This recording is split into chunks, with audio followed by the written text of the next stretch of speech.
بسم الله الرحمن الرحيم الحمد لله رب العالمين والصلاة والسلام على رسوله الكريم وبعد فقد قال الله تعالى أسكنوهن من حيث سكنتم من وجدكم سورة الطلاق. وعن أبي هريرة رضي الله تعالى عنه عن النبي صلى الله عليه وسلم قال من كانت له امرأتان فمال إلى إحداهما جاء يوم القيامة وشقه مائل رواه أبو داود. زما محترم اوریدونکو، الله تعالی مو زمونږ سره د قرآن او د سنت پوره علم او پوره عمل نصیب که او د دغې دین د پوره رسولو توفیق د الله تعالی موږ تاسو ته راکړي چې د امت حق ادا کو. اسلام یو جامع او کامل دین دی، کامل ضابطه حیات دی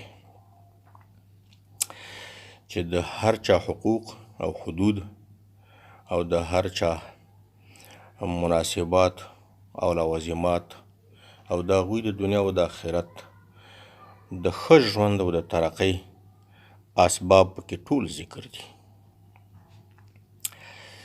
من جمله د هغې ځینې د معاشرتي ژوند دی د ښځې او د خاوند ترمنځ او د ښځې حقوق په خپل خاوند باندې. یو په هغې حقوقو کې هغه د اوسېدلو ځای، د سکونت ځای، دا د ښځې حق دی په خاوند باندې. الله تعالی فرمایلی دی چې اسکنوهن من حیث سکنتم، اوسوئ تاسو، سکونت ورکړئ تاسو دې ښځو ته، د خپلو بیبیانو ته په هغه ځای کې چې تاسو اوسیږئ، تاسو سکونت لرئ. ومن وجدکم، په اندازه د طاقت او د قدرت د ستاسو، چې ستاسو طاقت او قدرت په کومه اندازه وه، په همغې اندازه دوی ته مسکن او د اوسېدلو ځای په تاسو باندې حق دی.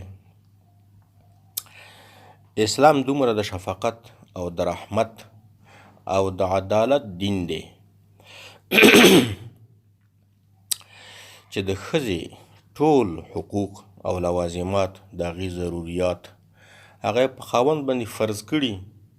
دومره قدر ښځې ته په اسلام کې ورکړل شوی دی.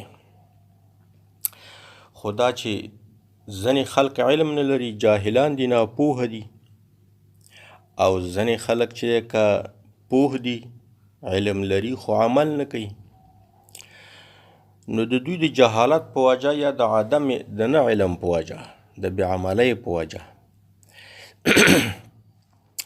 د ښځو حقوق چې دی هغه د مسلمانانو په معاشره کې پیمالیږي.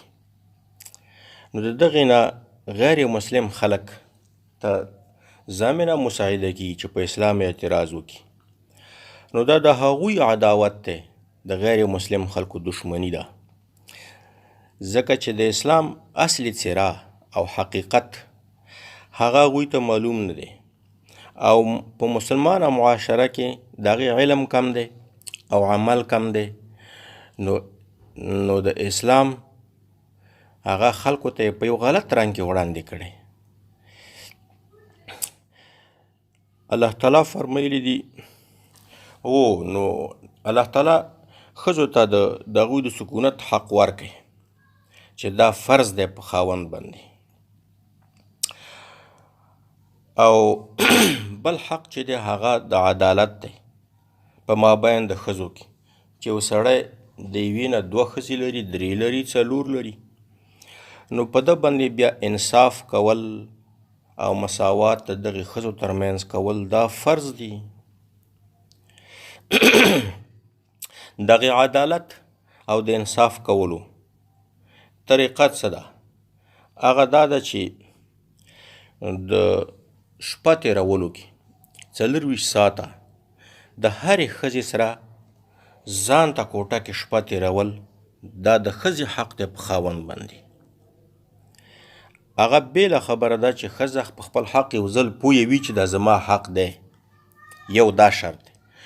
دویم دا دی که نه چې بیا په خپله خوښه بغیر د فشار نه دا د خپل حق د بلې ښځې ته وبهي چې خیر دی د هغې سره جمعه تېروئ ما سره یوه ورځ، خیر دی د هغې سره 2 ورځې تېروئ زما سره یوه ورځ، نو بیا دا خیر دی. خو چې ښځې ته د دې خبرې علم نه وي چې دا زما حق دی او بلې خواته په دې ښځې باندې یو قسم فشار وي، نو بیا دغه بخشش دا ناروا دی او حرام دی، په دې کې خاوند مجرم دی. نو د هرې ښځې 24 ساعته یوه شپه ورځ په ځان ته کوټه کې دا د ښځې حق دی په خاوند باندې چې بله ښځه او بیا دې کوټې ته نه رسي. دارنګې په نفقه کې، په خوراک او په څښاک کې باید ټولې ښځې یو شان وي، خوراک او په څښاک کې. دارنګې په جامه کې باید د ټولو ښځو جامه یو رنګ وي، یعنی چې یو کیفیت والا کپړه وي. خیر دی که رنګونه بدل وي د هرې ښځې په خوښه هغه به پروا نه کوي. حتی تر دې پورې مساوات ضرور دی چې جابر بن زید رضی الله عنه فرمایي چې د ښځو ترمنځ مساوات ضرور دی، حتی تر دې پورې په دې کې هم ضرور دی چې په ښکلولو کې، په مچ اخیستلو کې، په څپ کولو کې چې یوه ښځه دې څپ کوله نو خامخا بیا په خپل بل نمبر کې بیا به بله ښځه څپ کوي او مچې کوي به، او که یوه مچې کوي او بله نه مچې کوي نو دا هم ګناه ده، تا بې عدالتي وکړه. حضرت مجاهد صاحب فرمایي چې هر شي کې عدالت ضرور دی، حتی تر دې پورې که نه چې یوې دپاره ته ځان خوشبویه کوي، سپری خوشبویي لګوي، نو یا بلې دپاره بیا خامخا لګوي. د حضرت حکیم الامت مولانا اشرف علي صاحب وی 2 بیبیانې وي، نو په بازار کې بیا یوې ښځې ته بیله هندوانه اخیسته، بلې ښځې ته بیله هندوانه اخیسته. بیا کله چې د دوی منځ کې اختلاف راغی چې د هغې یوې به ښه هندوانه ووته، د بلې به خرابه هندوانه ووته، نو بیا به ده په بازار کې هندوانه نیمه کړه، بیا به واخیسته نیمه یوې ته نیمه بلې ته. داسې عدالت په کار وي ضروري د ښځو او د ترمنځ. او تر دې پرې چې په هدیه کې عدالت و مساوات ضرور دی چې یوې ته د تحفه راوړه، که د هر شي تحفه وه، او بلې ته به خامخا راوړي. دارنګې په جماع کې، په کوروالی کې دا عدالت ضرور دی تر څو پرې چې ممکنه وي، یعنی چې د خاوند طاقت وي، نو بیا جماع کې دا مساوات ضرور دی. د ابي هريره صاحب نه روایت ده چې نبي علیه الصلوة والسلام فرمایلي چې من کانت له امراتان، چې چا دپاره 2 ښځې وي یا زیاتې، فماله الی احداهما، دی مایل شو یوې ته کوږ شو، یعنې یوې ته تحفه راوړله بلې ته تحفه نه راوړله، یوې سره جماع کوله بلې سره جماع نه کوله، او یوې سره 1 شپې تېروله بلې سره 2-3 شپې تېرولې. دارنګې په تحفه کې، دارنګې په نورو کارونو کې، په خوراک او څښاکو، په کپړه کې، نو مایل شو یوې ته، نو راځي به دا سړی په ورځ د قیامت کې وشقه مایلون، دا یو طرف به یې کوږ وي، فالج به ویلی وي، د یو طرف به یې وچ وي.